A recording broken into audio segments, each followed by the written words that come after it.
This is the Puck Junk Podcast.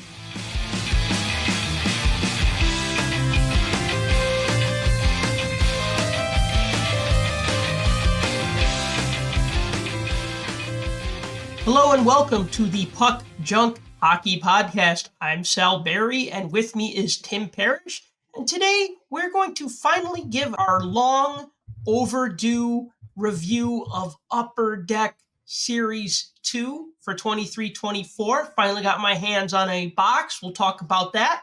We'll talk about the upcoming National Sports Collectors Convention in Cleveland. And we'll talk about a few other odds and ends. So Tim, how are you today? Are you handling the hockey withdrawal pretty good? Not really, but the one redeeming factor here is it's Shark Week, so we got that going for us. No hockey, but it's Shark Week. So like Monday, Joe Thornton, Tuesday, Patrick Marleau, Wednesday, Artur Zerbe. No, not that. Not those Sharks.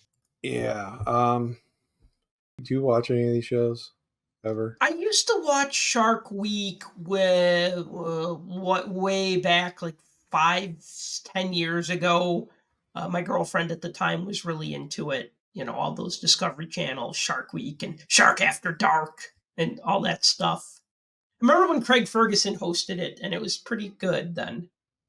I just want to go back to a time where Shark Week was less about like which social media people or celebrities we can throw out there in a cage and have harmless sharks that had all their teeth removed before the show started, and just be about sharks.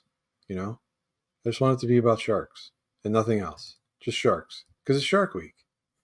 So I don't know. I mean, I think that must be too much to ask. It's like the way Comic-Con used to be about buying comic books to, and here's Disney with the Marvel movie premiere, and here's the cast from the new sci-fi TV series or what, you know what I mean? Like, it's become like so commercialized and overblown, and yeah, that's usually when people jump ship. I'm pretty sure they've done it on. I'm not going to do it. I'm just not going to do it. I was going to say, I'm pretty sure they've done it on. What do you think I'm going to say? I have no idea what your train of thought is. It's going to be a dad joke. They did it on porpoise. Yeah, that's not a shark, and that's not even a good joke. Come on. It's funny. Sort of. In a dad joke kind of way. My kids would definitely roll their eyes, I'll tell you that much. Yeah, well. Other than that, I'm fine. So there we go. All right, so you're enjoying Shark Week, but missing hockey.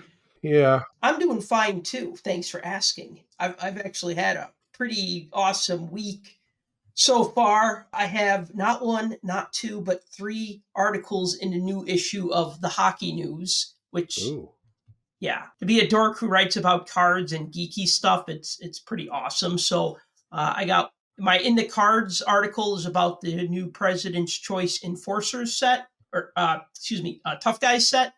And then my Puck Culture article is about 7 lost NHL awards like the O'Brien Cup, the Emery Edge Award, and other trophies that existed for one time or another in the NHL, but then just went away.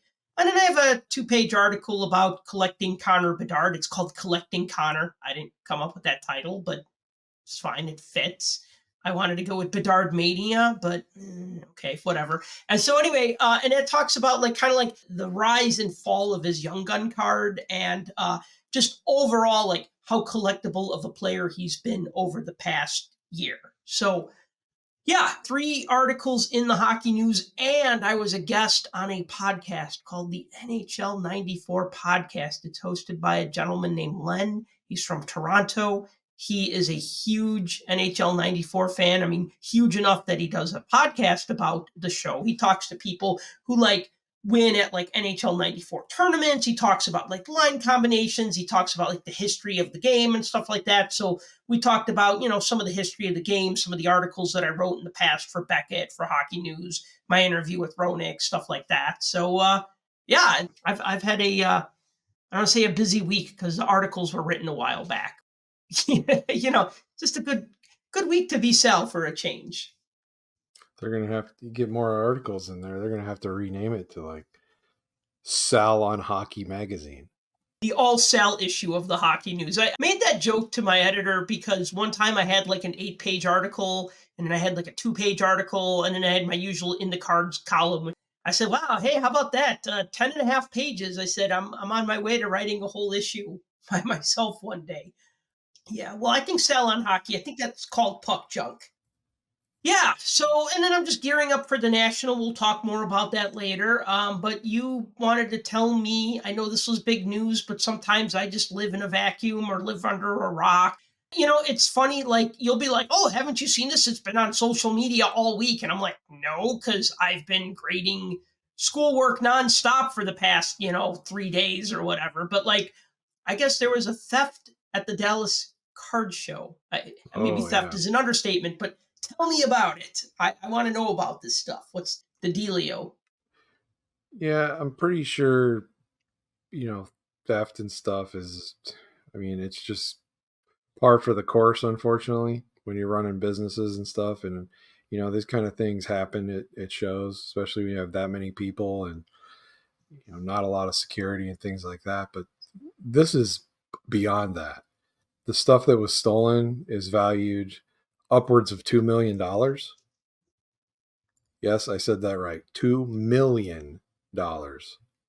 These were like super high end vintage, very highly sought after cards for the most part. There were, I believe, 4 52 tops mantles that were in that mix, along with a bunch of like a 52 Willie Mays, a 54 Hank Aaron, like the old Bowman Willie Mays, some 51 Bowman mantles. I mean, there was a ton of stuff that was in there.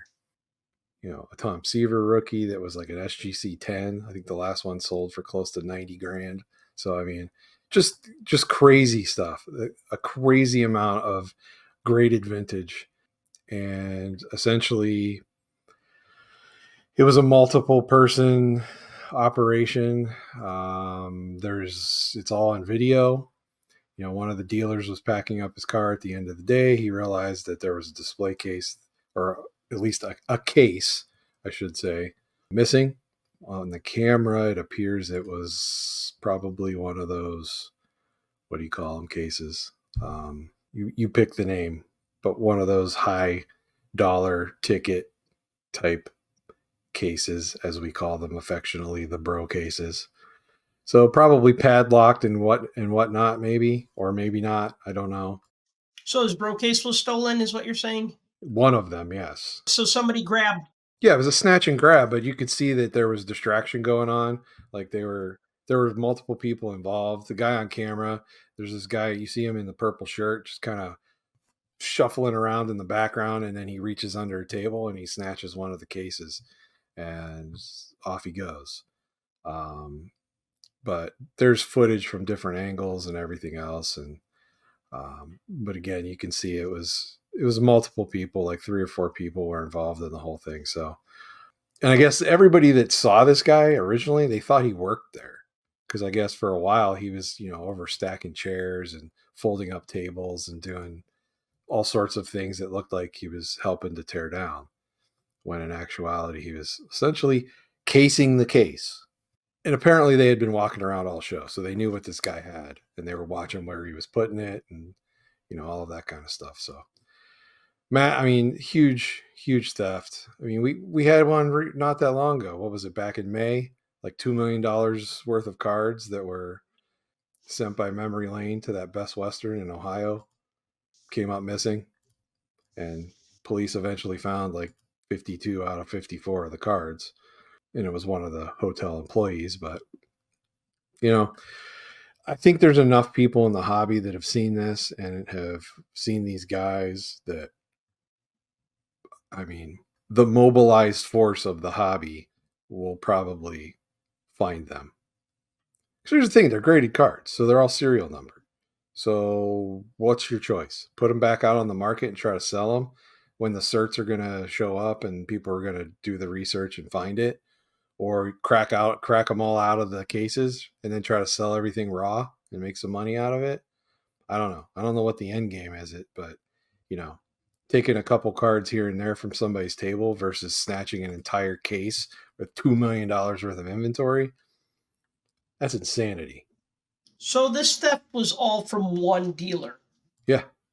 Okay. Yeah. All right. Just making sure. Okay. Yeah. That's. I mean, it's important to talk about these things to make people aware about it, aware of it.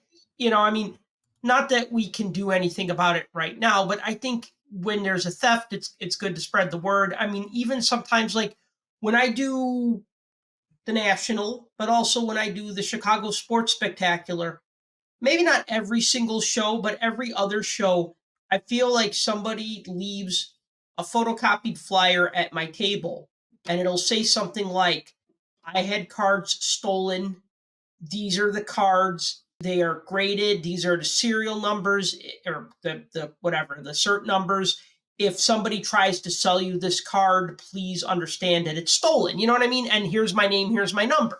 And, I take that to heart. I mean, if there's more of them, I try to pass them out. I mean, you spread the word however you can. And, with social media, that's easier. But sometimes, even just like as I'm unpacking my boxes and I say, what's this flyer? Oh, no, somebody had something stolen. Well, I'll keep that in mind. If somebody tries to sell me a particular, this particular card, then it at least puts it on my radar. You know what I mean? So it's good. It's good to talk about that. It's frustrating. I mean, I saw somebody have boxes stolen, like unopened hobby boxes, when I was doing that Ludex show in Rosemont for a while. It was like a monthly show. And over to my right, like, not kitty corner from me or whatever, there was a dealer who had unopened wax. And there were these two guys with bro cases looking at his stuff. But one guy had like it was bigger than a bro case. It was almost like a guitar case, but it wasn't that long, but it was a pretty long bro case. It could have been a violin case or something. You know what I mean? You looked at it and you go, that is not the standard issue bro case. This is, like if he took out a little guitar and started playing or whatever, you're a musician. Instruments come in cases of different shapes. And so it was like this rectangular case. And he put it on there.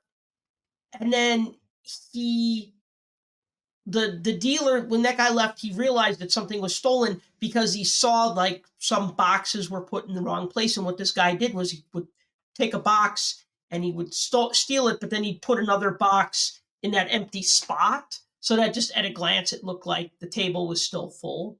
And then after the fact, he's like, wait, why are these Pokemon cards here? Oh, no, So, yeah, it's, we looked for those guys because me and the other dealer and the other guy, oh, yeah, we know who you're talking about. And so we like kind of looked around, couldn't find them. And that was that.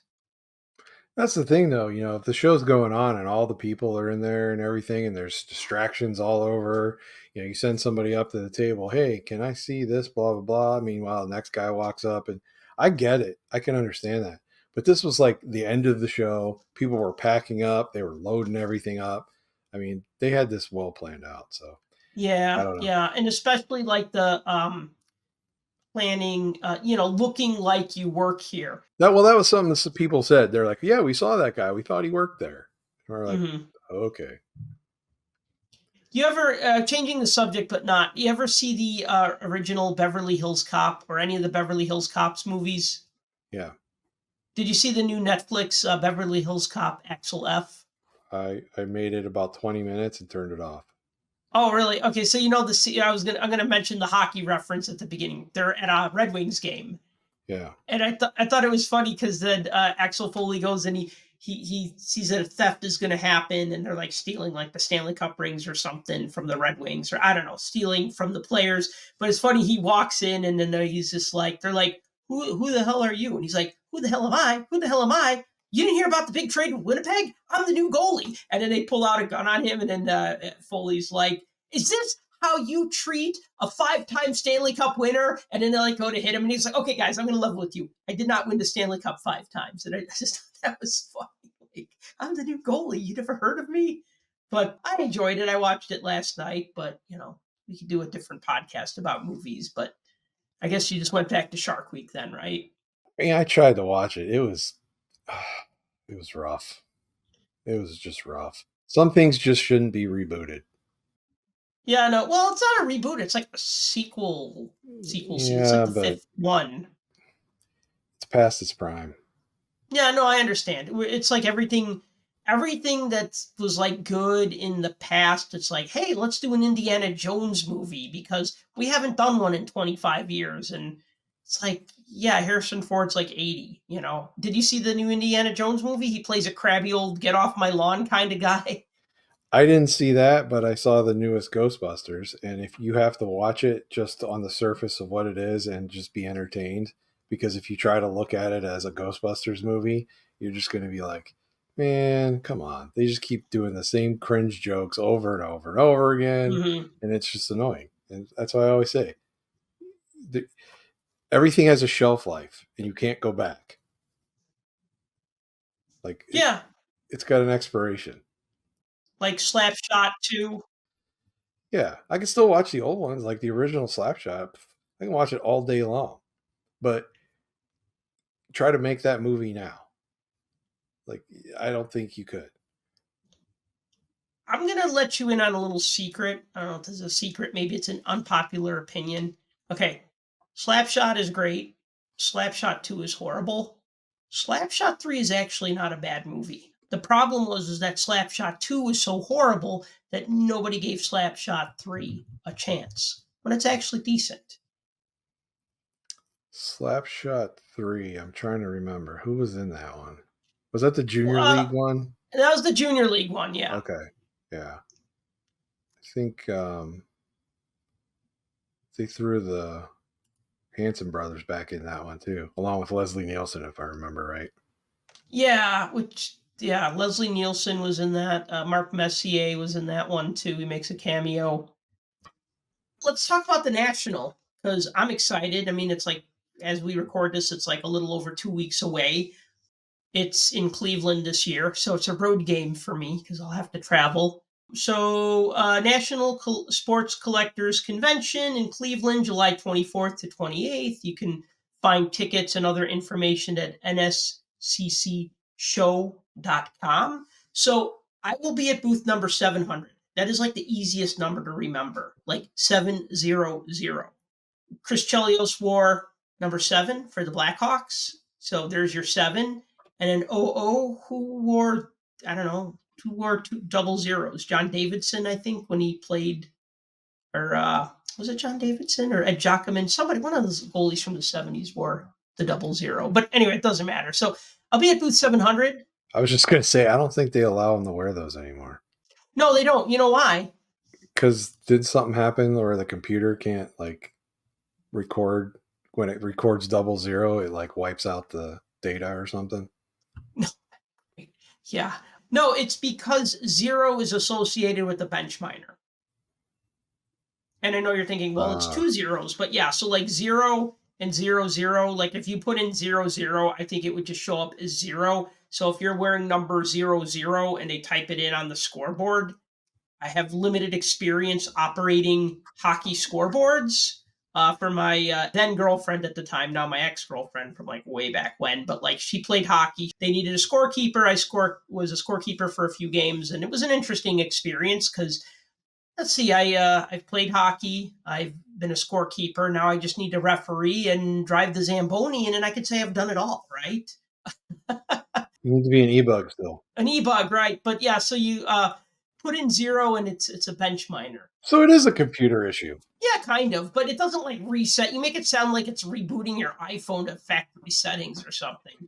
I think the last 00 or the last person to ever wear a 00, I think it was Marty Baron back in like the mid 90s. Okay, all right, If I I'm not believe it. mistaken. I'd have to look that up to verify, but I'm pretty sure it is. I think I remember him saying it. Like he was on one of the shows on NHL radio and he talked about it once. Because he's a guest on shows occasionally. So Mm-hmm. So anyway, so booth 700. So I've said this before, but it's officially official now. Yes, I will be giving out another bad hockey card Hall of Fame trading card set. Somebody asked me about that on Facebook this morning. They're like, "Are you going to be giving away more bad hockey card Hall of Fame cards?" And I said, "Yeah." I just showed them the header image for Series 2. So, yep, 5 cards plus a header image. I'm going to leave those as a surprise until after the National. If you are coming to the National, stop by the booth. I will give you a set. If you're not coming to the National, reach out to me and I will mail you a set after I get back from the National. I will tell you one card. I'll give a hint. I know, Tim, I know you know all the cards, so don't spoil it, but I'll give you all a hint. One of the bad hockey cards involves a food item. Oh, and by the way, we'll be facing the food court too. So there's a little more ways to remember things. Booth 700 facing the food court. One of the bad hockey card Hall of Fame cards in this giveaway set will have a food item prominently displayed on the hockey card. So anyway, what else? Oh, I will also be giving away new stickers. I ordered some new giveaway stickers that you can put on your bro cases or your favorite flat surface that needs a sticker. I'll have stickers to give away. And if you're a listener of this podcast, stop by my booth. I will give you one of my Puck Junk logo t-shirts if you want one, just like the one I'm wearing right now that has the giant Puck Junk logo on it. Are the stickers the same? Yeah, the same logo. The square blue with the No, actually, they're gonna be about that big and black. That is different. Yeah, I upsized. I'll still have the blue ones because their little stickers are nice. But the funny thing is like the adults like my business cards. They like the bad hockey card Hall of Fame sets. The kids lose their minds over stickers. They lose their freaking minds. They'd see a stack of my little blue Puck Junk stickers and be like, "Oh, stickers!" And I'd say, "Oh, take a couple," and they get like super excited, and they probably don't even know that it's a hockey thing. They just like stickers. So that's the thing. I'm like, all right, well, I got to make something a little bit better for the kids. And I guess stickers is the way to go with that. And I'll keep exploring that. I'm thinking this could be a good promotion thing. What's that? You give out a bunch of stickers and challenge people to go around the show and just stick them in random places. I like that. The only problem is I'd probably be the one who gets in trouble. And then take pictures of it and post it on social media that says, "Hey, we found Puck Junk over here, or over here, or over here." See, that'd be cool. I love that idea. Yeah, that's awesome. I should do that. The Puck Junk social media challenge. Yeah, like yeah, that'd be great. It's an idea. The only other thing I will say is that the shirts that I sell online at shop.puckjunk.com, I will have a sale on those too. Like here's an example of my newest one. For those of you who are watching the video clips, it looks like an old hockey card wrapper from the 90s. This is the one that I released earlier this year. So normally when I sell these online, I sell them for $30 because I got to cover shipping. I got to cover all the fees and stuff. The show, $20. Of course, if it's a 2X or 3X or 4X, it costs more. Certain designs cost less. Certain designs cost more. But usually I just, knock the price down. If it's a $30 thing, now it's a $20 thing. If it's a $35 thing, now it's a $25 thing, and so forth. And then I'll have cards as well. Cards and other hockey collectibles. 90% of the people who go to the National are probably not going to even look at my booth too hard because it's going to be 90% hockey and 10% non-hockey. But for the hockey fans, you'll definitely want to check out booth 700. Yeah. So for sure, because what do we find every year? For a hockey collector, it could be tough sledding, navigating your way through the National, because a lot of attention is paid to the other sports over hockey. So unless there's something big going on, like, I don't know, maybe the existence of Connor Bedard, maybe that'll make this year a little bit different. I would hope. Yeah, I would think so. I mean, considering the season he had and winning the Calder Trophy. Unfortunately, there's only one hockey autograph guest at the show, and that is Dominik Hasek, which seems like a really odd choice. I mean, no, I mean, he played for Detroit for a little while, so he was, same Midwestern area. But like, I guess as far as like Columbus Blue Jackets go, I think the only one that would really like matter to people would be Rick Nash. I mean, did they have another like if I was like saying, okay, I want to think of like Cleveland or Ohio area hockey, there's really not much, right? Like as far as like Cleveland had a team in the 70s and it was pretty forgettable. Columbus has had a team since, 2000s and it's been mostly forgettable. But if they had a few more superstars in there, that'd be great. I mean, Hasek is a great star, obviously, but like just to have like a couple would be nice, and one almost seems like they said, "Oh, do we need to do a hockey guy?" Well, Hatchick keeps calling us. Okay, all right, yeah, fine, whatever. So Dominic Hatchick will be there Saturday, July 27th at 1:45 p.m. The cost of his autograph, $145. Let me read that again. $145 for a regular item, $187 for a premium item, $62 for an inscription, which is probably going to be two words, the Dominator, and yet it's an extra $62, and then $145 for a photo op. So yeah, those prices are ridiculous. They were also cheaper at the Toronto Expo a couple shows back.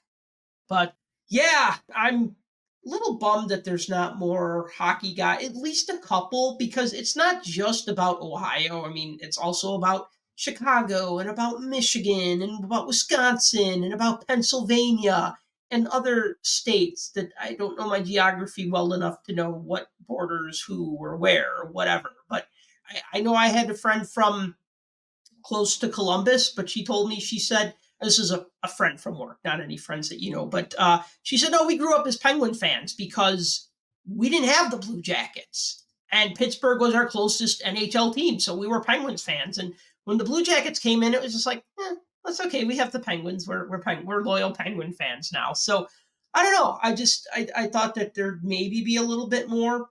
Here's the thing. So, I can voice my disdain and Do it. disappointment in this because it seriously is. This is the national. This isn't the big Cleveland show. This is the national, right? So it should encompass everything across the country. Now, I'm not one of the people that is like hates the fact that it never crosses the Mississippi River. Should it? Maybe, but there's a reason why they keep it this way. I get it. Whatever. Is there a huge hockey tradition in Cleveland, Ohio? No. The brief moment in time that they actually had a hockey team, it didn't last because nobody went to the games. So, yeah, if you want to say, okay, well, they got Columbus. All right. Well, Columbus is a 2-hour drive south on I-71. So, if you want to say that it's still same market area, great. That's fine. You couldn't at least come up with somebody else? I mean, you can't have 2 signers? How about 3? What about 5? I mean, this is the national show. And the only thing that you're going to offer up to hockey collectors, which is arguably one of the 4 major sports. I know people are going to throw out soccer into that mix and, now wrestling because wrestling's gotten a big push in the trading card. But 1? Really? That is essentially, it's an insult. It really is. It's insulting that you have the biggest trading card and collectible show in the country going on, and for all of those that are out there that collect hockey, you basically ignored them. Now, sure, is Dominic Hasek a great guest? Absolutely. Hall of Famer. If you can get a Hall of Famer to show up to an event like this, especially one as high profile as he is and had the long history that he's had, and yeah, he's a Detroit legend. So is Detroit that far from Cleveland? Not really. Even Buffalo. He played in Buffalo for a while. So, but one guy, just one. Come on. You can't tell me there's at least a dozen hockey players or ex-hockey players that you could call right now and be like, hey, would you like to come and sign autographs for a couple hours on a Saturday? I mean, really, it blows my mind. It blows my mind. It's like a middle finger to hockey collectors. It really is. I mean, yeah, you brought up Rick Nash. Sure, get Rick Nash. Great.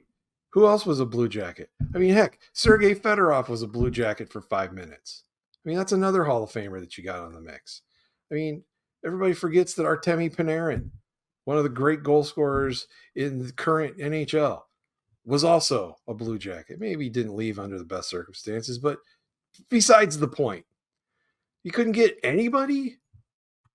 You couldn't get some Blackhawk players. You couldn't get some Predators. You couldn't get some Penguins. You couldn't get some New York teams. You know, all around that area, there's hockey fans. There's a fan base that you could have pulled legends. But no, it didn't occur to the people in charge that, hey, we probably need a little more mix of a balance between baseball, football, basketball, and hockey. I mean, there's more entertainment guests, right, than there are hockey people. There are twice as many actors from National Lampoon's Christmas Vacation going to be there signing autographs as there are hockey guests. How does that make you feel? So I did a quick count while you were ranting. Thank you. That bought me some time. There are 53 different baseball players signing at this show, or former baseball players, 62 football players, 18 basketball players, 8 women's soccer players, 2 boxers, 1 hockey player. So, I mean, if it was like 1 out of 10, you'd be like, well, okay, that math kind of makes sense. But when you have 53 baseball, 62 football, 18 basketball, and 1 hockey, and like the Cool Runnings cast, that's 4 people. So that's Yeah. 4. I was just going to say, all 4 of the fake athletes from the Jamaican bobsled team from a movie are going to be there.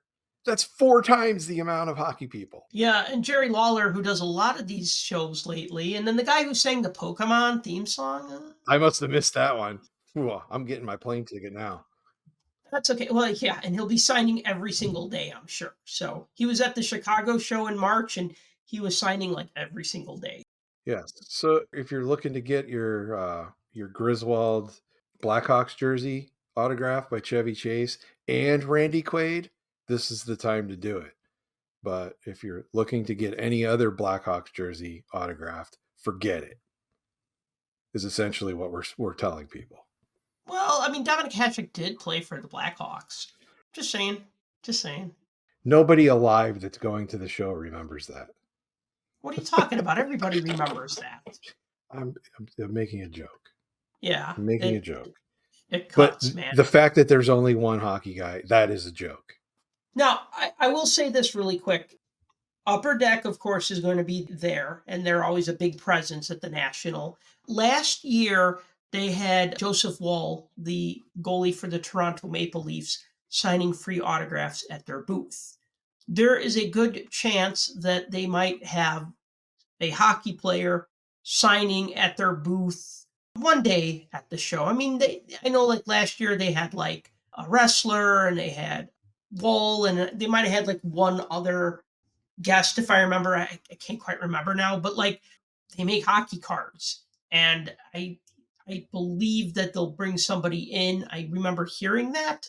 Not 100% sure. Usually they release that about a week ahead of time.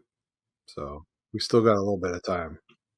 Yeah, I mean, and it's nice if you could like bring something to get signed, although they were giving away a 5x7 card. Like it was a blow up of like a base card, not a Young Gun card, but still it was just nice to get, like, oh, cool, this exclusive thing that you get at the booth, and then he signed it, and I thought that was really nice. But yeah, I just also want to mention that Upper Deck will no doubt have some sort of redemption program. They always announce that really close to the National, like a week or less, because we're like a little over 2 weeks out and they still haven't really released any information, at least not as of this morning. But usually, what it entails is you buy packs or boxes from certain dealers. They in turn give you some sort of a ticket or something, and then you take that and you get a redemption with that. And what's special about the redemption packs is that they have an exclusive set that you can only get in those packs, and sometimes those packs have autographed cards. And I know, like in years past, I think I'd get about 4 packs a day because that was the limit. So you'd buy like, I don't know, a box of say like SP Authentic, and then that would entitle you to like say 4 special packs, right? And then like every day you could get like packs and they'd have like different cards. Now they randomize it. Back in the day, like 10 years ago, they'd give you like the same 4 cards on Thursday, on Friday, on Saturday, Sunday. So you had an incentive to go every day and to get a pack because they were different each day. And if you got all 4 packs, then you get the full set, the full national set. Now this year it's more random and stuff, and you get a lot of packs and you get a lot of, duplicates, and the set is not like 20 cards. It might be more. I don't know. But the point is that they'll definitely be doing some sort of giveaway. I mean, I'm sure the other guys like DA or Steel City. I mean, I know last year they were giving away that Beckett cover card. It was a trading card that looked like the cover of Beckett Hockey Magazine that had Connor Bedard on it. So that was kind of like a hot commodity. People wanted that card because it had Bedard on it. They wanted everything with Bedard on it. Should be interesting to see if that holds up this year. Or if people are just going to be like, nah, I only want his Young Gun and I don't want anything else. I mean, people want his autographed jersey cards. You know what I mean? But like, I wonder if like the bar has now been set and like anything under the Young Gun is just going to like fall off or not. Should be interesting. I don't think so, though. I think people who want to collect. And I think people who want to speculate or flip, they're very limited in what they're looking for. As far as the wrapper redemption, I imagine it's going to be similar to what they did for the Spring Expo. They usually are similar. Mm-hmm. So buy a box of whatever the current product is, and you'll get a pack of whatever's in the pack. Buy a case, and you get a bunch of them, 10 of them, I think it used to be. I think that's why I stopped participating, because the buy-in now is like you need to buy a box to get a free pack. And it used to be like 5 packs of this or 8 packs of that or 2 packs of this or whatever.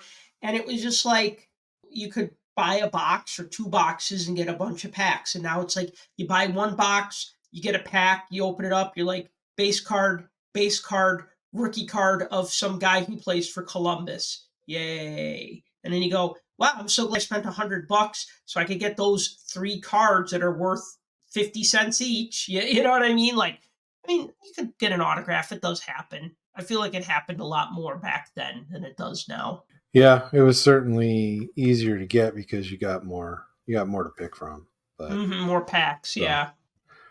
I guess the idea in that is if they're giving out less packs and people are getting less packs, makes the autographed cards more rare, so they won't be worth garbage at the end.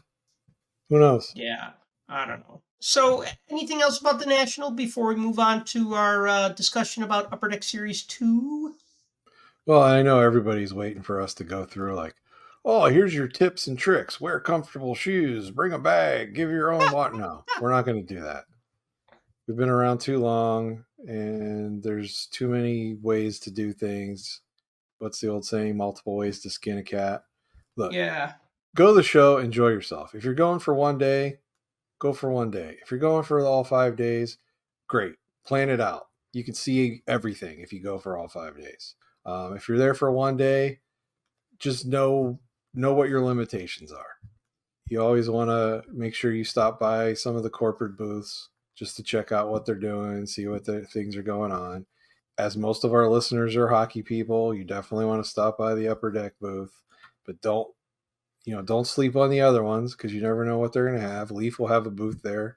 They make hockey cards. They might have some stuff. So, it's a great time. If you've never been to the National, I highly recommend it. If you've never gone before, probably you don't want to go to the Cleveland show, but that's just my bias. But just go. If you have an opportunity to go, even if it's only for one day, it'll cost you $30 to get in, but still it's worth it. And Wear comfortable shoes. Bring your own water. The reason why you can't, I mean, everybody wears gym shoes these days unless they don't have to. But yeah, I can't stress that enough because it's usually a concrete floor and it just sucks, man. It's just hard on the feet. It's like very little relief from that. So yeah, and Yeah, wearing your Timberlands is probably not the best idea. no, not at all. Unless they're really comfortable and super broken in. Yeah, and visit booth 700 and say hi. Okay, let's talk about Series 2. So I finally got my hands on a hobby box. Spoiler alert, I did not get a Connor Bedard Young Guns card. In fact, I didn't get anything with Connor Bedard on it. Wasn't there something like 30 different inserts? Like wasn't he like almost in every insert set? I remember seeing some checklist that got put out on social media that listed out like 20 or 30 Connor Bedard cards that you could find in Series 2. Does that sound familiar? Oh, yeah. Yeah. Okay. So I didn't get anything. I didn't get a Connor Bedard Dazzlers. I didn't get a Connor Bedard UD Canvas. Well, of course, that's an extended series, which will be a different podcast. But I didn't get a Dazzlers. I didn't get an Honor Roll. I didn't get a Young Guns. I didn't get an Eclipse. I didn't get any. Yeah, I didn't get any Bedard. In fact, the best card I probably got in the box was Leo Carlson, Matt Murray, Walker Duhier. I don't care. Nicholas Mantapalo. God, I hate these names. Tyler Angle. Nick Swaney. Okay, yeah. And I remember when Mike Ricci was hard to pronounce, as I botched half of these names. But anyways, so yeah, my Young Guns were like not super. Well, Carlson is a good card, good player. My clear cut was Zach Benson, Young Guns, which is nice. I like the clear cut cards. I mean, I don't want to collect them. I like them when I get them. I go, ooh, that's nice. That's different. That's cool. And then I got, let's take a look at my canvases here. If I got anything. Nope. Base card, base card, base card. No canvas Young Guns. Yeah. And then, a couple of honor rolls. I got a silver, Outburst Silver of Chris Kreider, which looks nice. It's a cool photo. I like the way they get rid of the background and they just have the player cut out with like the rays of light emanating from behind him. And then I got a stack of other inserts because you get like 3 inserts per pack. Oh, I will say this: the Deep Roots cards. Remember those wood parallels that were in Artifacts a couple years back? Yeah. This has got that same feeling to it. So it's called Deep Roots. It has tree roots in like foil silver, but then the card feels weird. Feels like stadium floor. I have all 3 of the Penguins. You do already? Yeah. Wow, that was quick. Well, I mean, Series 2's been out for a while, so. Yeah, I know. I'm like I said, I'm late to the party, but I don't like to talk about something until I can like at least experience it firsthand or be close enough to buy a few packs, get a box, whatever, just enjoy it. It's like the difference between watching a movie and hearing your friend tell you about the movie and then you telling other people about the movie. You know what I mean? Like it's not the same thing.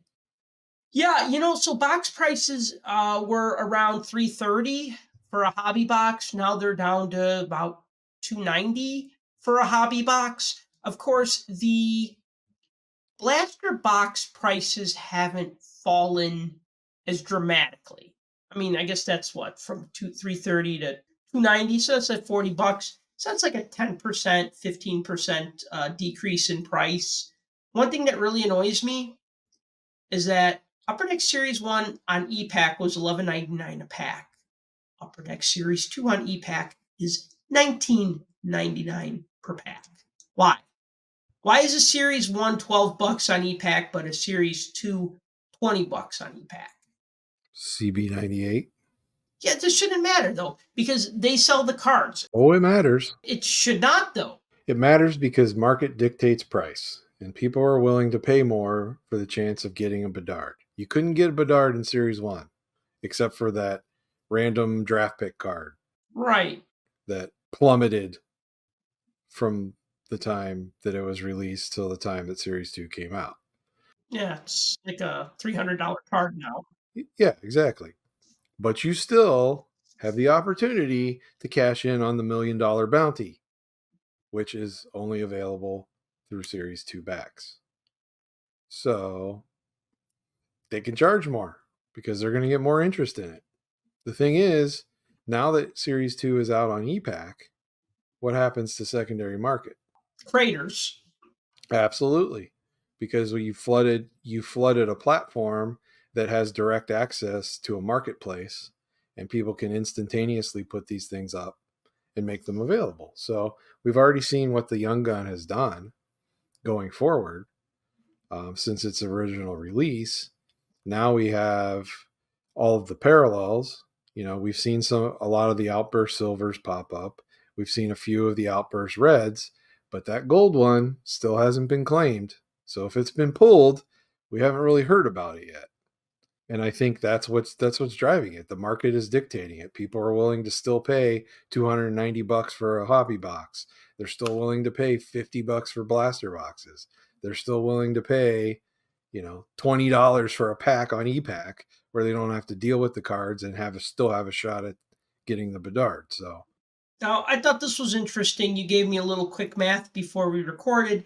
You said that if you bought a Series 2 hobby box or an EPAC box on EPAC, you'd be spending $230 for the box, which is still cheaper than what a physical box would cost. And that's actually not a bad strategy if you're hit chasing, because if you really want a Series 2 set, I'm sure somebody's going to have a base set available to sell. I'm sure there's tons of them on eBay. I haven't looked, because usually what I do is I build the base set and then try to chase down whatever remaining Young Guns I need. But the problem is that I still haven't finished my Series 1 set. Now I'm like starting a Series 2 set. And just to reiterate also, the $1 million bounty that was put out by DA Card World, they said if you pull the Connor Bedard Gold Outburst Young Guns rookie card, that's numbered 1/1, they will pay $1 million for it. if it grades an 8 or higher. Oh, whatever. Eight or higher has to grade. Which you guarantee, if they send that to some grading company, it's going to get an 8 or higher. I guarantee it. I don't care what shape it's in.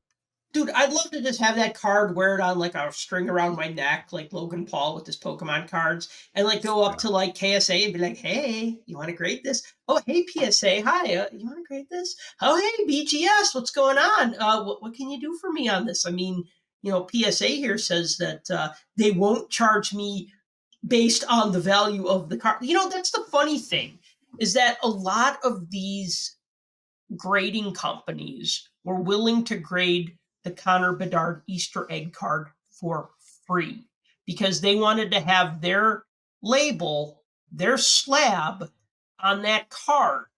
And they've been doing these sorts of things now where they've been giving like a very good deal because they want to have that association with the card. You know what I mean? Like it's graded by this company or that company or whatever. But yeah, I mean, if you get a good card, like a really good card, it's kind of in their interest to be the one who grades it, right? Because then when it goes to auction, it's going to be the card which was graded by CSG or whatever, right?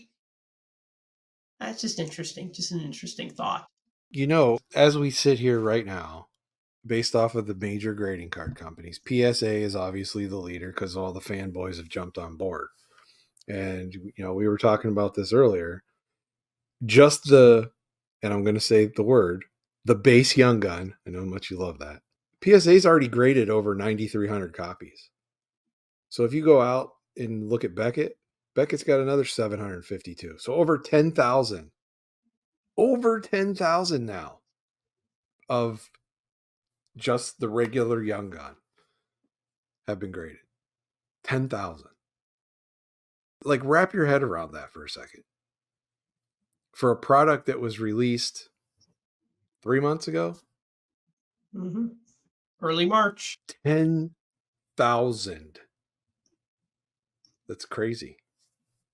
4 months ago. Close enough. Yeah, it is crazy. Just the sheer amount that's been sent in for grading. Real quick, I just want to touch on some of the insert sets in this. And the parallels, I'll start with the parallels because it's pretty straightforward. You got your clear cuts, which are one in every 48 hobby packs. And then you got your outburst silvers, which are one in every 30 hobby packs or one in every 90 retail packs. Then, of course, you have the UD exclusives, which are numbered out of 100, the UD high gloss, which are numbered out of 10, the outburst red, which is numbered out of 25, the outburst gold, which is numbered out of 1. Oh, and of course, the deluxe, which is a new one, and that's numbered out of 250. I like the outburst, but I'm kind of glad that they kept the exclusives and the high gloss because they've been doing those for as long as I could remember. So I'm glad they continued doing that. And then they've also added these new ones. Like one didn't replace the other. Like the outburst didn't replace the exclusives or the high gloss. Not that I'm necessarily a fan of either of those. I think I just don't like. I like enhancements. I don't think I like change, if that makes sense. Like, like the thing that you're kind of used to. I kind of like the UD exclusives. I mean, I don't know. If you're a player collector, they're great, but whatever. Anyway, so and then like as far as like the inserts in Series 2, you got the 94, 95 rookie die cuts, and then there's red versions, commemorative class, and red versions of those. Day with the Cup, which features the Vegas Golden Knights. Now get this. One in every 2,000 packs hobby and one in every 5,000 packs retail. So talk about a tough pull. It is harder to get a Day with the Cup card than it is to get a Connor Bedard Young Gun card. You got the Deep Roots and the Deep Roots Purple. Oh, Director of Boards. I'm going to pause here for a minute and to say how much I do not like this name for the insert set. Director of Boards. It's like poorly translated English or English, as we'd call it. Director of Boards. I mean, yeah. I get what they're getting board, at. Yeah. Chairman of the board. Chairman of the boards. Yeah. I mean, it's stupid. They couldn't use chairman of the board because it was copyrighted by Carrot Top. Seriously? From his horrible movie that he had back in the early 90s. No, I'm just kidding. I totally made that up. No, I don't know. I mean, just like chairman of the boards would be great. Chairman of the boards, chairman of the board, singular. Yeah, he's the chairman of the board. I don't know.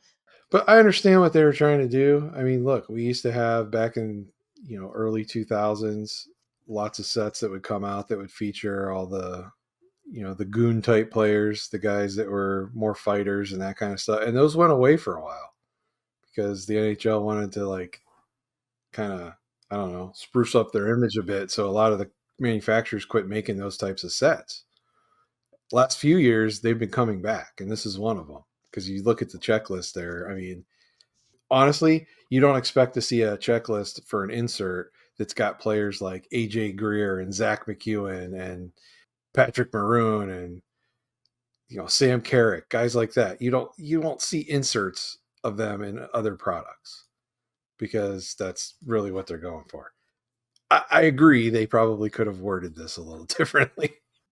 Well, that's interesting. Yeah, I'm looking at the checklist now. Ryan Reeves, AJ Greer, Tanner Jeannot, Liam O'Brien. Yeah, this is a very truculent. Oh, Austin Watson, Nicholas Delaurier, Patrick Maroon. Yeah, that's pretty cool. Pretty cool set. But I think of boards. If you were think of checking. Yeah, if you were to pull up the penalty minute leaders and look at who's on there for fighting, you would probably see most of these guys. Yeah. Yeah. All right. So let's see. So, anyways, lame name, but whatever. Ecliptic, fluorescence, glaring, which is just like a close up of their eyes. I like those.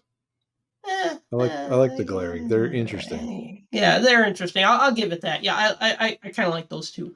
Honor roll, which I'm so sick of because it's just basically portraits, but not as good.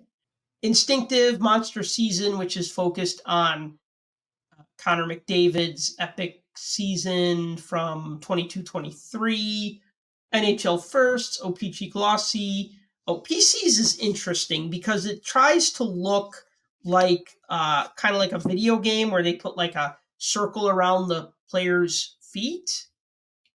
And then they kind of added a little bit of like not even a pixelated border. I get it. Like PC games look realistic or computer games look realistic, but I don't know.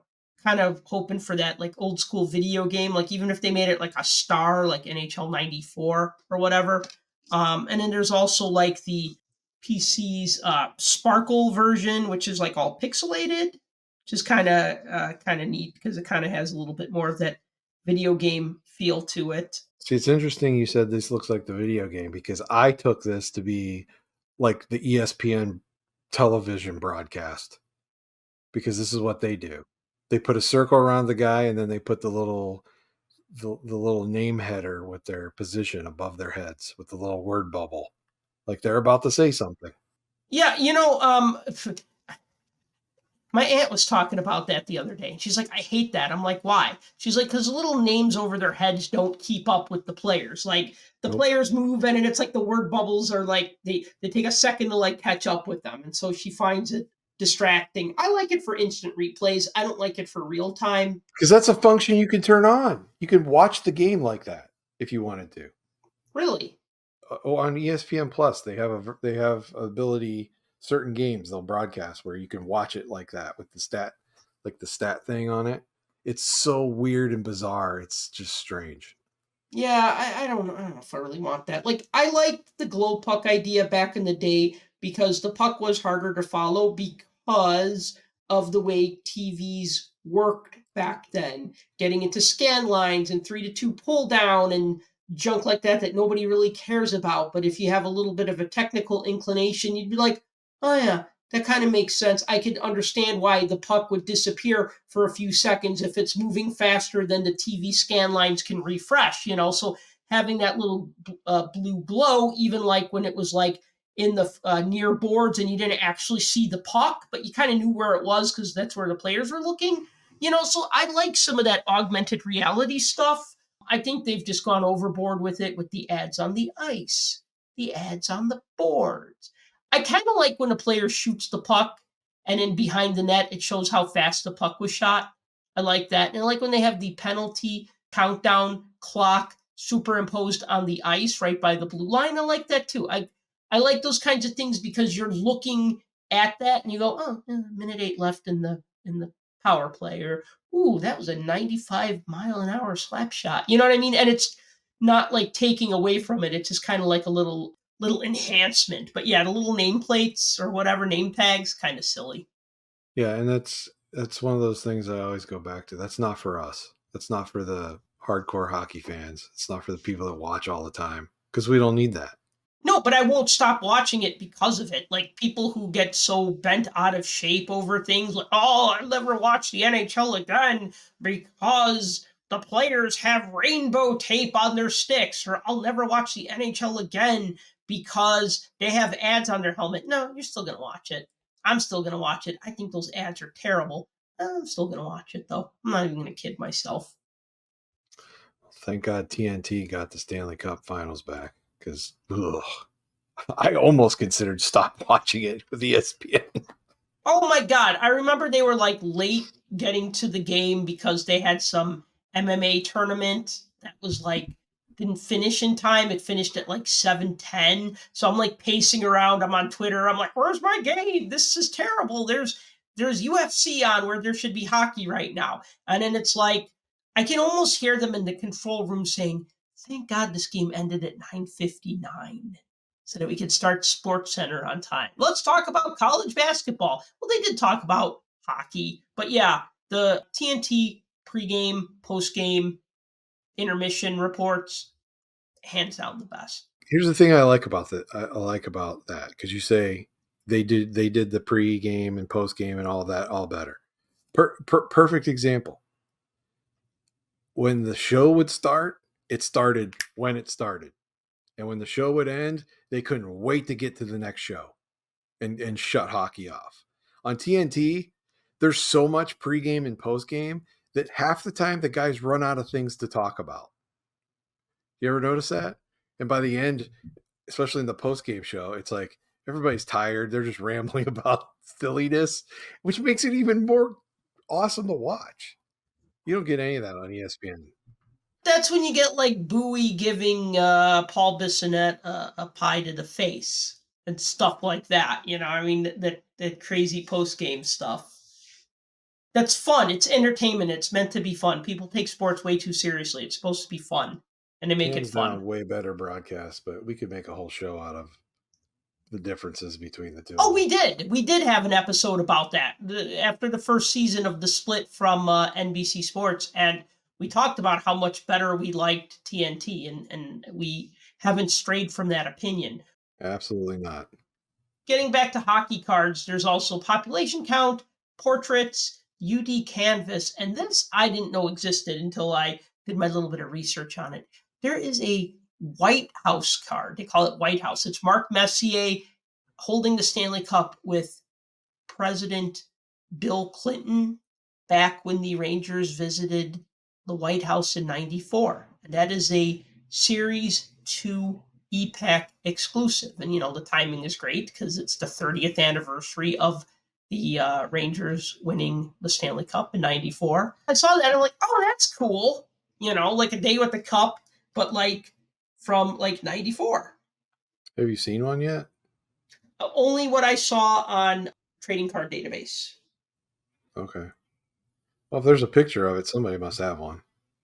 Yeah, there's a picture on trading card database, front and back, and I don't really want to buy one. I mean, it's probably gonna be expensive. You know what? I never do any of the date with the cups. In fact, I think I have one Blackhawk day with the cup, and it's like Chemo Timonen, which like that's like the one day with the cup that like nobody would want. I had a Patrick Sharp, but I don't have it anymore. I have like 4 Penguins ones, and then I had those 2 Bruins ones that I found in that dollar box because the guy didn't know what they were. And Nice. that was the Cam Neely one, and I forget who the other one was, but it was like a no name, not a no name player, but a lesser name player. But it's funny you bring those up about how scarce they are. You know, Mhm. as we've already said, when EPAC hits, stuff gets flooded. There are, if you can believe it, 7 of them on ComC already. 7 different or 7 of all the same? 5 different, but 7 total.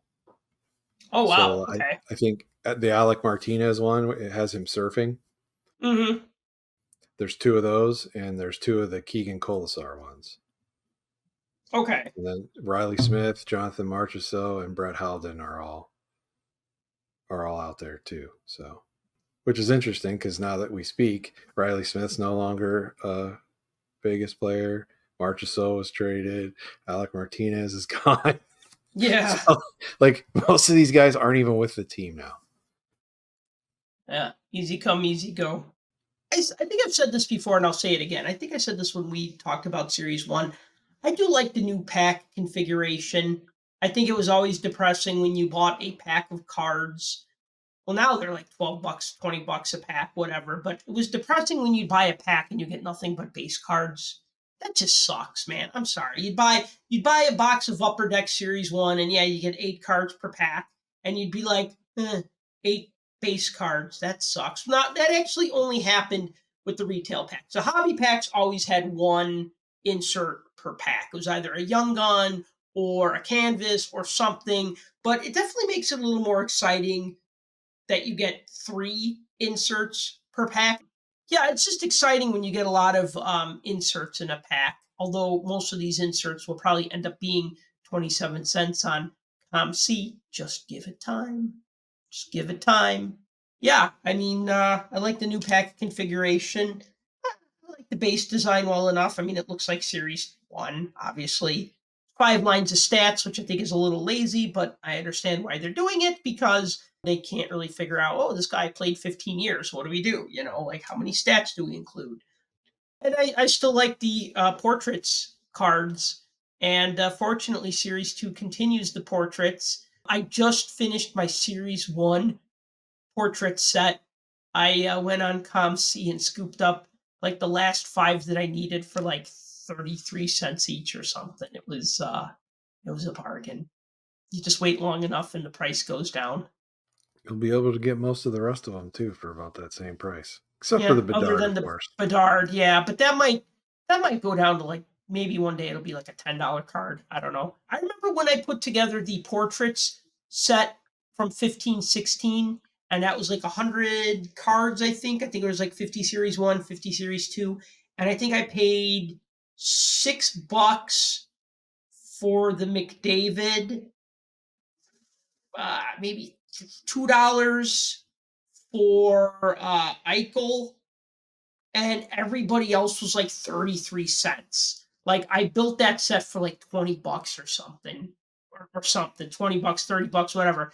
27 cents times 96 cards, and then a few others that were above that price. But yeah, I mean, you can just like literally just scoop up most of them for pretty cheap. That's the double-edged sword to this whole thing. Is EPAC makes this stuff so readily available, and their partnership with ComC makes it so you can grab it for dirt cheap because there's so many of them out there that you have the competing prices, and everybody's trying to be the lowest so that they sell, and that's what happens every time. But on the other side, makes it pretty difficult for somebody to open a box of cards and then say, "Oh, this insert's $2, this one's $4, this one's $5." There's no more of that. No, it killed that. And it's kind of sad in a way because it was nice to be like, oh, well, this is a $5 card. Now you don't really have that anymore. Now you have like the big money cards, the base cards, which half the time end up in a landfill, and then 95% of the inserts, which end up being like 50 cents or under because of ComC. I mean, it's funny when I find a dealer who has the cards at different prices. Actually, I saw that at the expo in Toronto in November because nothing was out on EPAC yet. So I bought a bunch of portraits from one dealer. He gave me a good price on them, but I wasn't like, oh, I'll just wait until these are on EPAC. I'm like, I'm at a show. Here's a dealer. He has these cards that I want, and I want to support dealers and I want to support card shows. And if I'm going to just sit in my underwear and buy on ComC or on EPAC, well, then what's the point of going to a show? You know what I mean? So I wasn't like, oh, you want $1 for this Ovechkin? I'm just going to wait. Wait a minute. Are you saying underwear are required to buy on ComC? Well, I mean, unless you have a really comfortable chair. I sit on a pillow. But yeah, you're right. Go into a show, those same inserts, 25 cents, 50 cents, $1.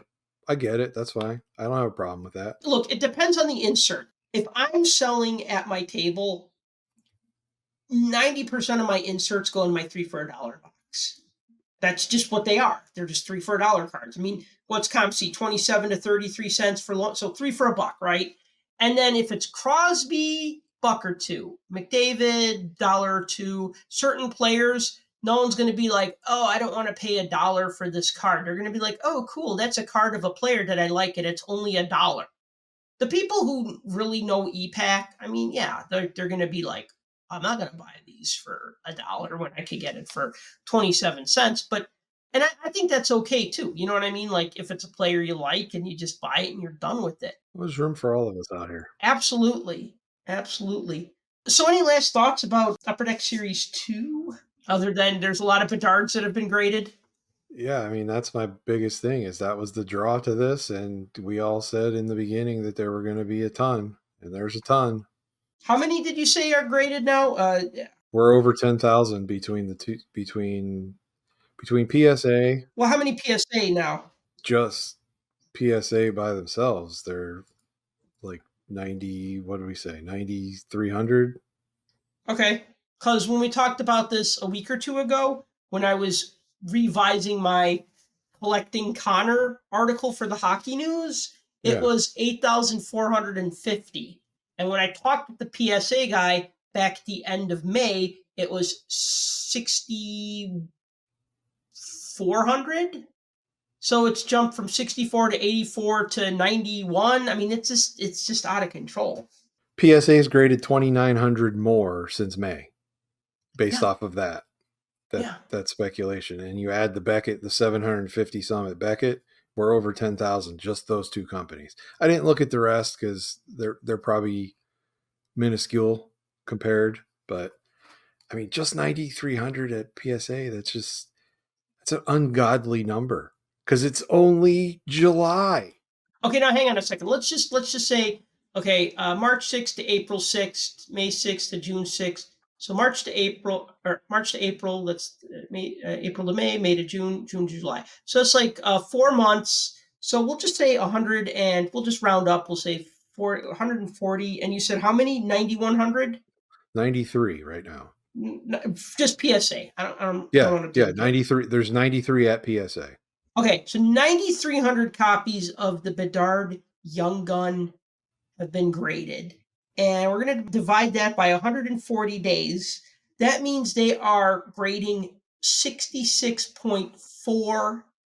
We'll just say 66. They're grading 66 Connor Bedard Young Guns per day on average. I'm sure it was less in the beginning, and I'm sure it's way the heck more now. But can you imagine that? Like 66. Can you imagine being a grader at PSA and they're like, hey, we got another card for you to grade. You're like, this again?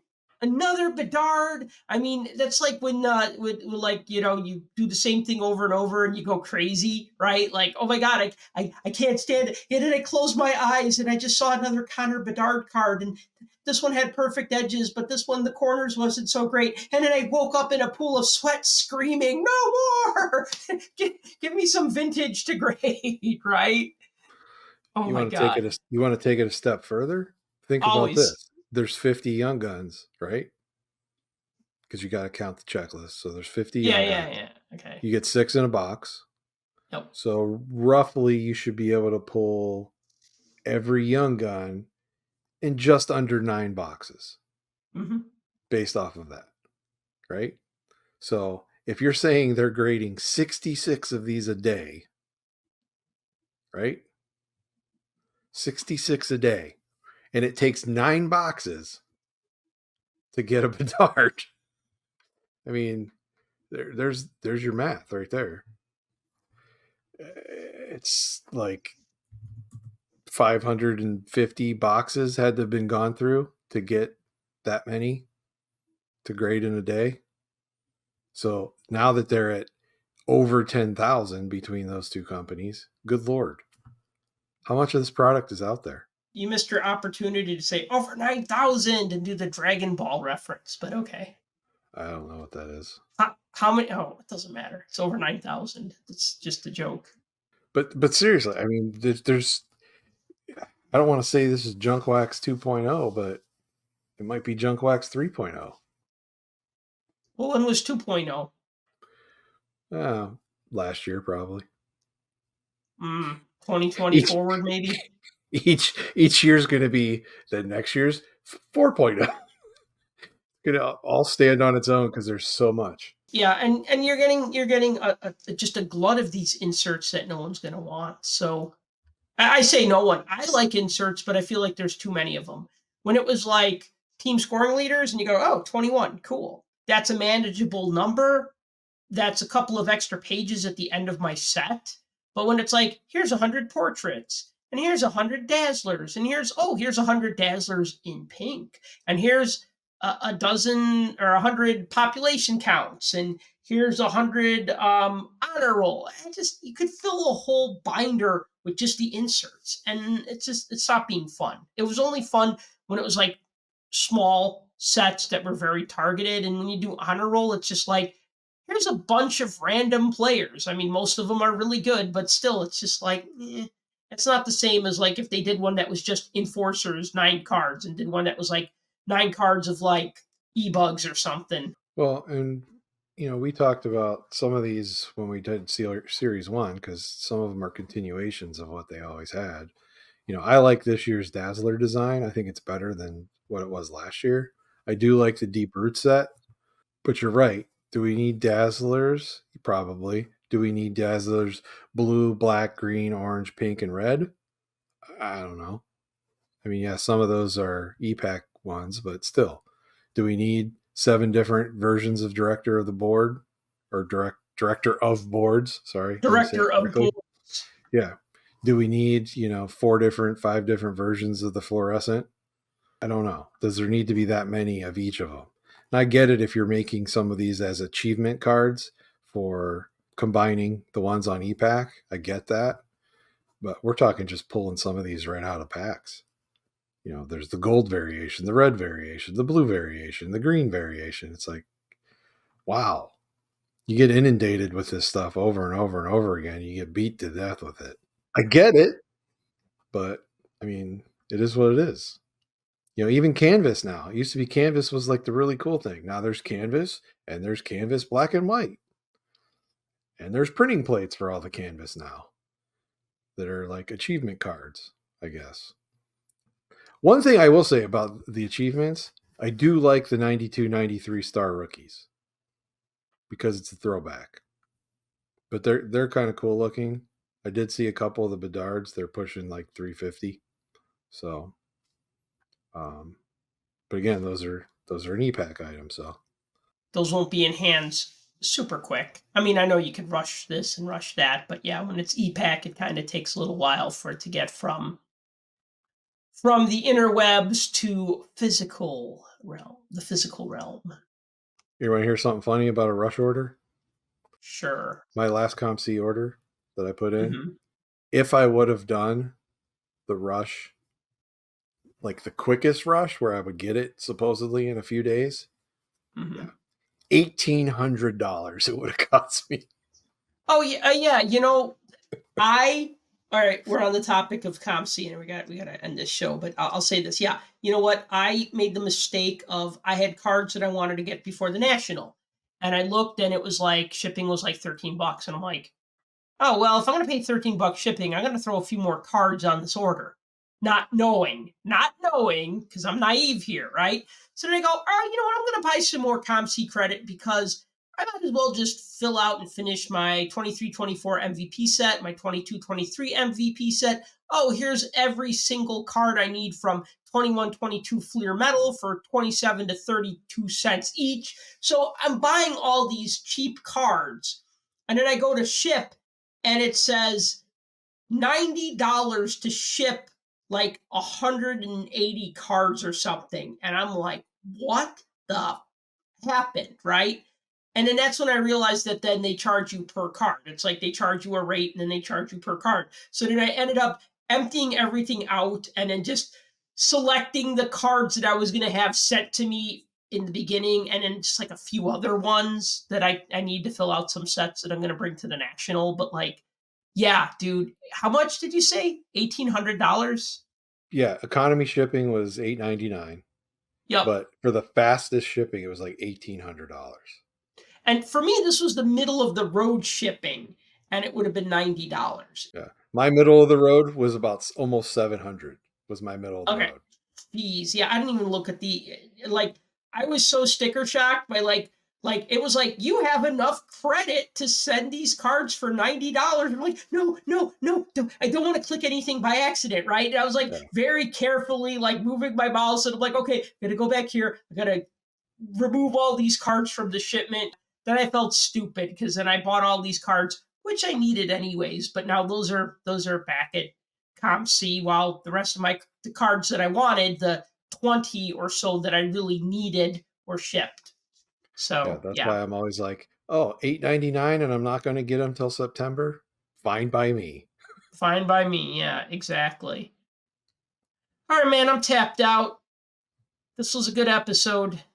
This is probably going to be our last episode until after the National, because I am just going to be hella busy next week. I am going to be getting my stuff ready for the National. I mean, I'm leaving town for 6 days, so, kind of got to get it done before I go. And then also I'm a teacher, and it's the last week of school next week for the shortened summer quarter. And then I'll have grades to get done. So it's going to be like, pack cards, price cards, do this, do that. Oh, wait, I also got to grade final projects. I also got to submit final grades. Oh, and now I'm on my way to Cleveland, right? So next week is just going to be one of those days where I wish I was 20 years younger and just had the stamina to stay up until 4 a.m. to get things done and then get up at 7 and get right back to it. But those days are well behind me. So yeah, so this will be the last podcast until early August. We'll have another episode up by then. Tim, thanks, man. This was a great show. Definitely have questions for me and Clemente, because when we do our next show, it'll be about the National. And I've already got 10 of them written. Awesome. I like that. You're writing it down this time. By written, I meant in my head. Oh, okay. That's fine. As long as it's somewhere. As long as you can retrieve it later on. All right, we got to wrap it up. Thank you for co-hosting today. And everyone else, thank you for listening to the Puck Junk Hockey Podcast. As always, if you've enjoyed the show, please be sure to like and subscribe. Please be sure to help spread the word. If you'd like to support this podcast, you can purchase a t-shirt at shop.puckjunk.com, or you can visit me at the National, booth number 700. Say hi, get a free pack of bad hockey card Hall of Fame trading cards. And until next time, collect what you like. For more hockey goodness, follow us on Twitter at Puck Junk.